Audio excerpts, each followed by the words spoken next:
Baik, kita mulai lagi pendalaman Alkitab kita minggu ini, lanjutan dari minggu kemarin, yaitu melihat cara dan tujuan Tuhan dari kisah para rasul. Tapi sebelum itu, sebagaimana juga saya janjikan dari minggu lalu, kita akan lihat ringkasan dari apa yang kita sudah pelajari beberapa saat yang lalu, yaitu cara dan tujuan Tuhan dari Injil Matius, Markus, Lukas, dan Yohanes. Semua ini adalah ringkasan, Anda bisa melihat dari YouTube sebelumnya, saudara-saudari, baik itu Matius, Markus, Lukas, Yohanes. Anda bisa lihat kalau di Matius bicara tentang kerajaan Allah, bahwa itu kerajaan kasih karunia, dan otoritasnya datang dari firman Tuhan. Dan semua ini Markus juga, bahwa Tuhan merespon orang yang mau dipulihkan hidupnya seluruhnya, bukan hanya satu bagian, tapi seluruhnya, saudara-saudari. Dalam Injil Lukas, salah satunya adalah Tuhan selalu mau membela dan menjawab doa kita, tapi kadang jawabannya itu adalah melibatkan ataupun juga mengkaitkan rancangannya dengan orang-orang lain. Dan juga dalam Injil Yohanes diperlihatkan bagaimana pertolongan Tuhan itu selalu menjadi bagian. Nah, Anda lihat dari sini semua ya, kalau saya konklusikan adalah seperti kayak begini, singkatnya adalah bahwa Injil ini, Matius, Markus, Lukas, dan Yohanes, memperlihatkan cara dan tujuan Tuhan. Bagaimana cara dan tujuan Tuhan? Bahwa lewat iman kepada Yesus, ya, lewat iman Yesus, kita mendapatkan pemulihan. Hanya lewat iman kepada Yesus. Dan semua ini adalah kasih karunia, artinya bukan usaha kita, tetapi karena pemberian Tuhan, kemurahan Tuhan, dan datang dengan kuasa kerajaan Allah. Kenapa kuasa kerajaan Allah? Karena kuasa yang paling besar, yang tidak bisa dikalahkan, yang paling di atas segalanya adalah kerajaan Allah. Jadi pemulihan Anda ditopang oleh kuasa yang tidak terbatas, dan diberikan karena kemurahan Tuhan, kasih karunia Tuhan, lewat iman kepada Yesus. Itulah cara dan tujuan Tuhan, sehingga ketika Anda mau dipulihkan, berimanlah kepada Yesus, berharap kepada kasih karunia, percaya pada kuasa kerajaan Allah. Kira-kira seperti itu, saudara-saudari. Ya. Lalu kemudian kita lihat bahwa minggu lalu kita melihat cara dan tujuan Tuhan dari kisah para rasul. Ini juga ringkasan supaya refresh apa yang kita dapatkan. Ya, bahwa kisah para rasul bicara tentang Kristus di dalam kita, dalam yang diwakilkan ataupun juga dalam bentuk Roh Allah, Roh Kudus. Dan kita ada di dalam situasi ini, kita ada dalam momen ini, dan yang berhubungan dengan relationship kita, hubungan kita dengan Tuhan. Saudara-saudari, kembali saya katakan kita tidak membahaskan doktrin ataupun teologi, tetapi suatu yang kita rindukan, yaitu berhubungan dengan pribadi Yesus ini, bahwa kisah para rasul itu kalau hubungan dengan Tuhan berbicara tentang Kristus di dalam kita. Oleh sebab itulah kita bahas minggu lalu Kristus di dalam kita ada beberapa dampak. Dampak pertama adalah itu mengubahkan. Orang-orang yang menerima Roh Kudus diubahkan. Petrus dan Paulus diubahkan. Dan kita orang percaya pun diubahkan. Karena kita ini adalah ketika belum terima Yesus adalah manusia yang korup, yang sudah jatuh. Ketika kita diterima Yesus, kita dilahirkan baru, ya, yang lama sudah berlalu, yang baru telah datang, yaitu manusia baru ini di dalam roh. Ya, dari hal-hal yang selama ini manusia intinya adalah makhluk yang egois, selfish, kemudian Tuhan mengubahkan supaya kita mulai memikirkan hal-hal yang lain yang lebih besar. Dalam Filipi 2 ayat 13-16 kita melihat bahwa kemauan maupun pekerjaan, ya, itu Allah kerjakan di dalam kita lewat Roh Kudus. Allah taruh Roh Kudus, dia berikan kita kemauan Anda untuk menjadi berbuat baik, untuk melakukan firman, untuk percaya firman itu Tuhan. Dan kuasanya pun Tuhan sudah sediakan, ya. Tetapi yang harus kita latih adalah sikap hatinya ini berlomba. Sikap hati berlomba. Orang yang berlomba adalah dia mau melatih, mau menggunakan. Tuhan, prinsip Tuhan dalam kerajaan Allah tidak pernah memaksa. Pemberian kalau Anda pakai, Anda manfaatkan, Anda efektifkan, maka akan luar biasa. Demikian juga ketika kita pakai sikap berlomba. Orang yang sikap berlomba adalah dia melatih terus. Lalu kemudian dia nggak pantang nyerah. Dia akan terus memiliki target, memiliki juga tujuan-tujuannya, dan terus mau bersusah-susah. Jadi Anda jangan ngomong sama Tuhan, kalau engkau mau ubahkan aku, engkau bisa, ubahkan aja. Tidak begitu cara kerja Tuhan. Tuhan nggak pernah memaksa. Tuhan mau kita ikut ambil bagian. Sehingga bagian kita adalah sikap hatinya. Kuasa, keinginan, dan kuasanya Tuhan sudah sediakan. Sikap hatinya ini. Sehingga Anda katakan makna Kristus di dalam kita adalah memberikan kita kuasa supaya orang percaya terus diubahkan menjadi bertambah baik. Tetapi kita harus memiliki sikap hati yang mau berlomba, mau dilatih dan terus meningkat. Dan itu dari dalam. Sekarang kita masuk pada poin yang kedua, saudara-saudari. Kristus di dalam kita tahu bahwa di dalam ketika Roh Kudus turun pada hari Pentakosta itu diberikan kepada orang Israel, ya. Di Yerusalem pada itu kumpulan orang Israel dipimpin oleh Petrus saat itu yang dipakai, ya. Saudara-saudari, lihat, Anda nanti ngelihat juga bacaan-bacaan ini, coba direnungkan, ya.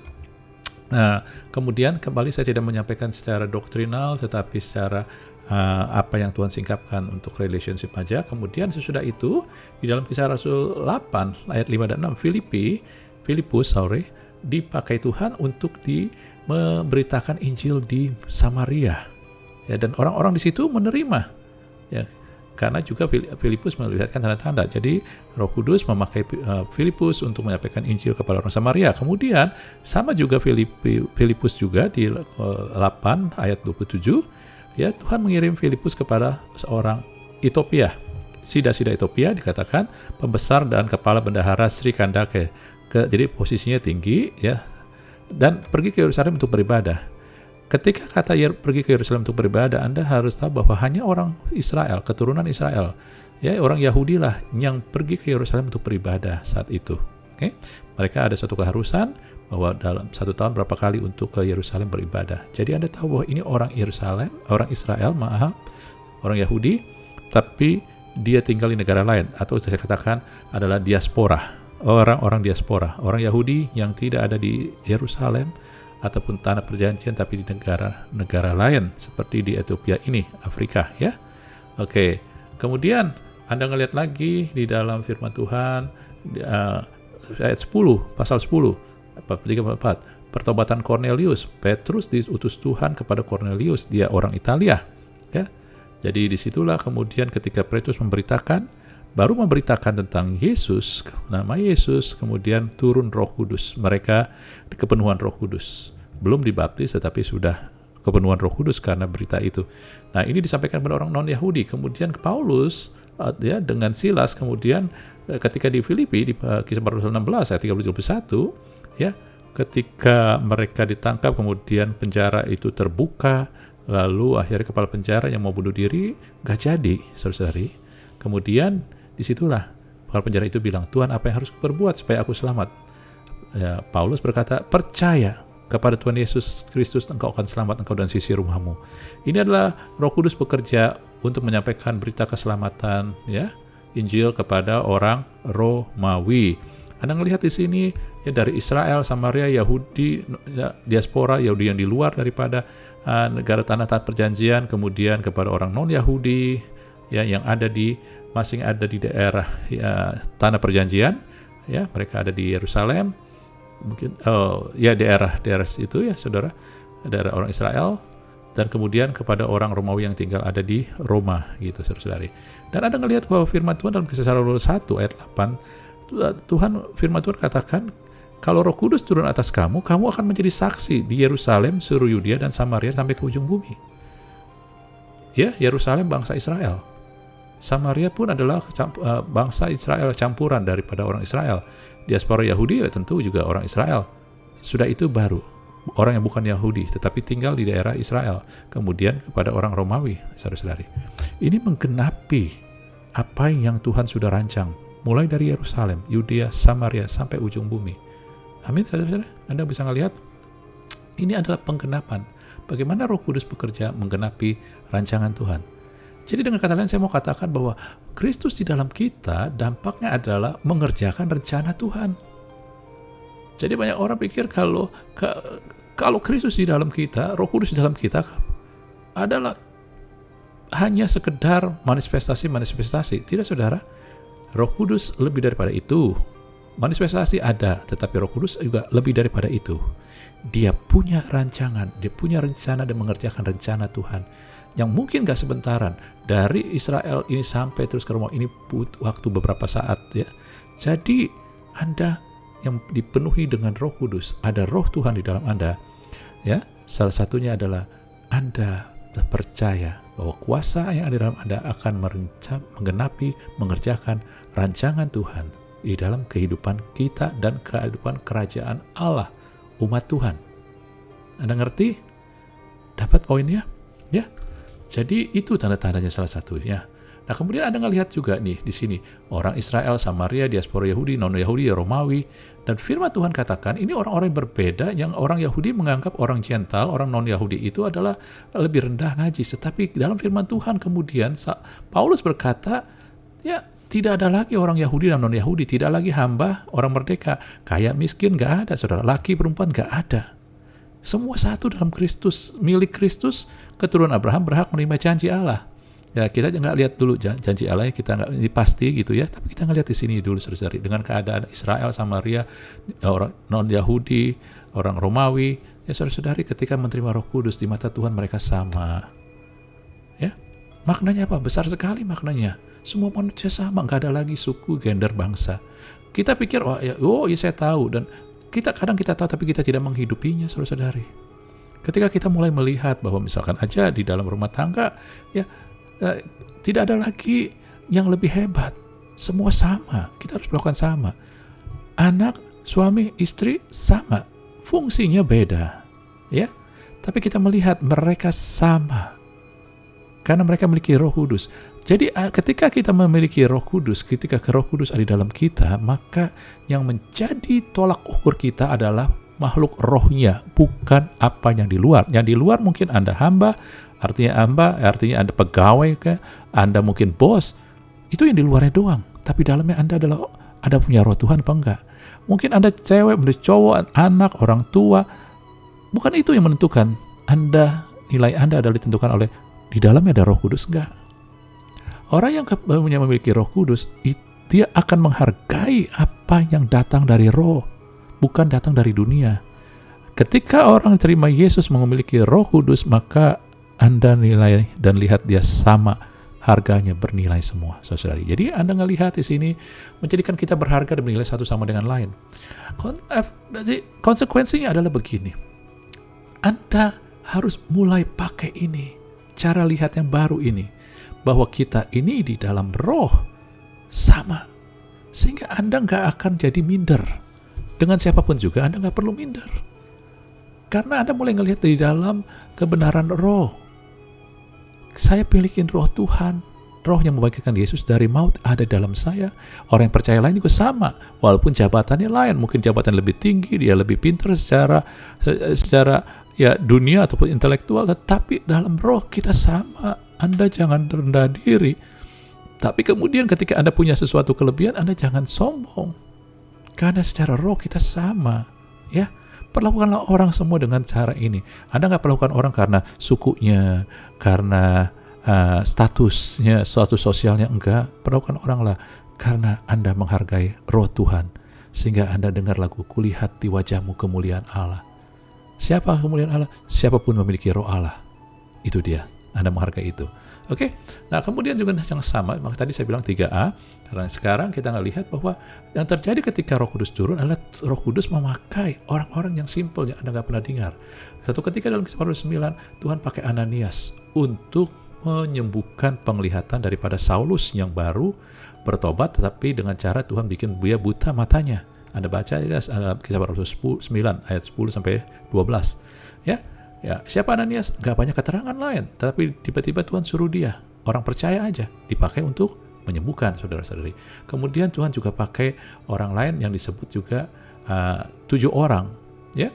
Jadi ketika Kisah Rasul 6, ketika Rasul bilang mereka nggak mau fokus, mereka harus fokus pada pemberitaan firman. Oleh sebab itu pelayanan meja atau pelayanan diakonia mereka mau berikan pada orang lain, lalu dipilih 7 orang. Anda nggak pernah dengar 7 orang ini, kecuali mungkin Stefanus. Tapi yang lain, ini bukan Filipus Rasul, ya, tapi Filipus yang lain, saudari. Nah, dipakai untuk pelayanan diakonia. Kita nggak lihat di sini bahwa siapapun bisa dipakai Tuhan. Amin. Kemudian juga Kisah Para Rasul 9 ayat 27 dan 15 sampai 39. Barnabas, Anda juga pernah dengar Barnabas dalam kitab Markus, ya. Tapi Anda ngelihat bahwa Barnabas suatu ketika pernah menolong Paulus ataupun Saulus saat itu yang baru bertobat, dan orang nggak percaya sama dia. Lalu dia yang endorse, dia yang kasih referensi kepada para rasul di Yerusalem supaya mereka bisa terima dan percaya pada Paulus, sehingga membuka kesempatan buat Paulus. Dan dia juga lah yang berselisih paham dengan Paulus ketika Paulus nggak mau bawa Markus. karena pernah gagal, pernah meninggalkan pelayanan. Tetapi Barnabas punya karunia, punya panggilan untuk menuntun orang, memberikan orang pada kesempatan kedua. Jadi keributan mereka ini bukan keributan yang lain, tapi ini adalah gesekan. Tapi pada akhirnya mereka bersatu lagi. Buktinya adalah Paulus menerima Markus sebagai, ya, pada akhirnya dalam Timotius, ya, jadi itu kitab yang ataupun tulisan yang pada masa-masa akhir, Paulus bilang bahwa Markus itu yang pelayanannya berguna bagiku. Jadi Markus sudah bertobat. Kenapa? Itu juga bagian daripada jasa yang Tuhan pakai dari karunia yang diberikan kepada Barnabas, yaitu yang untuk memberikan semangat dan menuntun orang kepada kesempatan kedua. Kemudian kita juga melihat ada Aquila dan Priscilla. Pada suatu ketika di dalam Kisah 18 mereka masuk ke rumah ibadat dan melihat ada Apolos yang mengajar dengan semangat, dengan berani, tapi pengajarannya baru bersumber kepada yaitu pengajaran ataupun juga pertobatan daripada Yohanes Pembaptis. Ya, bukan sampai kepada Yesus hingga Roh Kudus. Oleh sebab itu Priscilla dan Aquila mendengarnya lalu membawa dia ke rumah dan dengan teliti menjelaskan kepada jalan Allah. Saudara-saudari, yang menarik di sini adalah begini, mereka baru ketemu di situ, tetapi Priscilla dan Aquila dengan karunianya bisa membawa. Kata membawa dia ke rumahnya ini artinya entertain, melayani artinya setiap kebutuhannya disediakan. Jadi hospitality kalau bahasa Inggrisnya, keramah tamahan inilah yang membuka hati, membuat Apolos mau menerima dengan kerendahan hati apa yang dijelaskan oleh mereka. Tuhan pakai orang-orang yang biasa, saudara-saudari, ya. Tuhan pakai juga Lydia, seorang penjual kain ungu. Ya, ini adalah kain yang mahal, jadi Lydia adalah orang yang berada. Tetapi Anda melihat Lydia ini dipakai Tuhan ketika dia katakan, ketika dia percaya, kalau kamu berpendapat aku sungguh-sungguh percaya kepada Tuhan, mari menumpang di rumahku. Ini menumpangnya nggak sebentaran, cukup lama. Dan kata di sini bermakna adalah dia mau melengkapi, mau memenuhi, mau mencukupi setiap kebutuhan undangannya, tamu-tamunya ini, yaitu Paulus saat itu, saudari. Dia mempunyai karunia untuk memberi, dengan kata lain, saudari. Ya, jadi dari beberapa contoh ini doang, masih banyak lagi yang lain. Anda ngelihat orang-orang yang sederhana, yang biasa, bukan para rasul, dipakai pelayanan dengan karunia-karunia yang berbeda. Ya, bukan hanya karunia penyembuhan, ya, nubuatan, enggak, ada karunia-karunia lain. Dan dari sini kita melihat bahwa semua anak Tuhan yang punya Roh Kudus, yang telah menerima Yesus dan diberi Roh Kudus, diberikan karunia, tetapi berbeda, tapi tujuannya untuk Tuhan. Dan semua penting, semua dibutuhkan. Dan untuk menjadi kesatuan tubuh, artinya nggak bisa berdiri sendiri. Anda nggak bisa hanya mengandalkan karunia untuk menyembuhkan. Enggak, ada yang lain lagi. Ada karunia untuk hospitality, ramah tamah, ada karunia untuk memberi, ada karunia untuk counsel, untuk menghibur, untuk menuntun. Banyak sekali dan dibutuhkan untuk satu tubuh. Jadi nggak ada yang lebih hebat, tetapi semua harus bekerja dari satu. Dalam Roma 12 ayat 4 dan 5a saya katakan, semua satu tubuh banyak anggota, tapi tidak semua anggota mempunyai tugas yang sama. Nggak sama, Anda nggak perlu jadi sama dengan orang lain. Ya, tapi satu tubuh, nggak bisa sendiri-sendiri. Kita masing-masing adalah anggota yang seorang terhadap yang lain. Artinya kita saling butuhkan, kita saling melengkapi.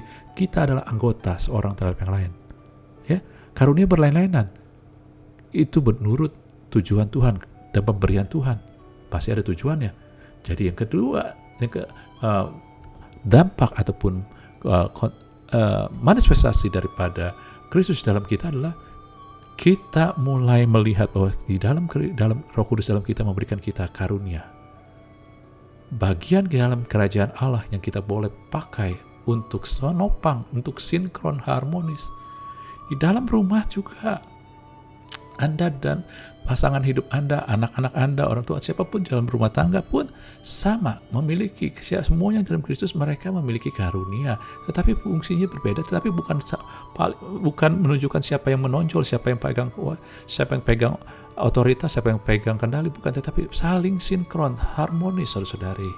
Ya, juga di dalam segala sesuatunya, di dalam segala sesuatu, di dalam gereja, semua orang ada yang punya karunia untuk mengajar, untuk berkhotbah. Ada lagi yang karunianya adalah di belakang layar, itu untuk menyediakan hospitality, untuk greeting, saudara, untuk juga yang lain, untuk memberi. Semua sama dibutuhkan. Nggak ada yang lebih hebat, tetapi semua harus sinkron, saudara. Nggak bisa diri sendiri, harmonis, saudari. Amin. Jadi inilah yang Tuhan mau sampaikan, dampak daripada Kristus di dalam kita yang sudah kita melihat dalam 2 minggu ini. Satu, mengubahkan orang percaya karena roh Allah di dalam kita itu, supaya kita berubah bertambah baik, ya. Tetapi kita harus punya sikap hati berlomba, terus mau maju, terus mau meningkat dari dalam, ya. Kemudian memacu itu dari dalam, artinya Anda harus memacu diri, nggak usah dipengaruhi orang. Kemudian ya, Anda dengan Kristus ataupun Roh Kudus dalam kita, itu akan membuat kita yakin bahwa kita menjadi bagian daripada bagian Tuhan untuk menggenapi rencana Tuhan. Bukan hanya buat kita, tapi buat tubuh Kristus semuanya. Kemudian kita mulai melihat semua orang bernilai berharga karena di dalam roh Anda melihat mereka memiliki Roh Kudus. Semakin Anda melihat di dalam hal-hal yang roh, Anda akan semakin melihat kuasa yang Tuhan sampaikan dalam firman Tuhan. Karena firman Tuhan itu adalah roh dan hidup, Yohanes katakan itu. Ya, dan kemudian kita semua memiliki karunia, karena setiap orang yang memiliki menerima Yesus diberi, ya, diselamatkan dan diberikan karunia Roh Kudus. Jadi kita pasti memiliki karunia. Anda temukan itu. Dan setiap karunia itu dibutuhkan. Anda nggak perlu sama dari orang lain, tapi Anda dibutuhkan dalam kerajaan Allah. Kita harus saling menopang, bukan menganggap saya yang paling hebat. Nggak ada yang paling hebat. Karena roh Allah ya, Roh Kudus yang mengerjakannya di dalam kita. Hanya kita harus melihat, saya bagian dari tubuh Kristus. Dan saya harus sinkron. Saya ada untuk anggota yang lain, dan anggota lain pun ada buat kita juga. Enak kan kalau begitu? Amin, saudara. Oke, sementara itu yang kita terima minggu ini, kiranya Tuhan memberkati kita semua. Tuhan berkati.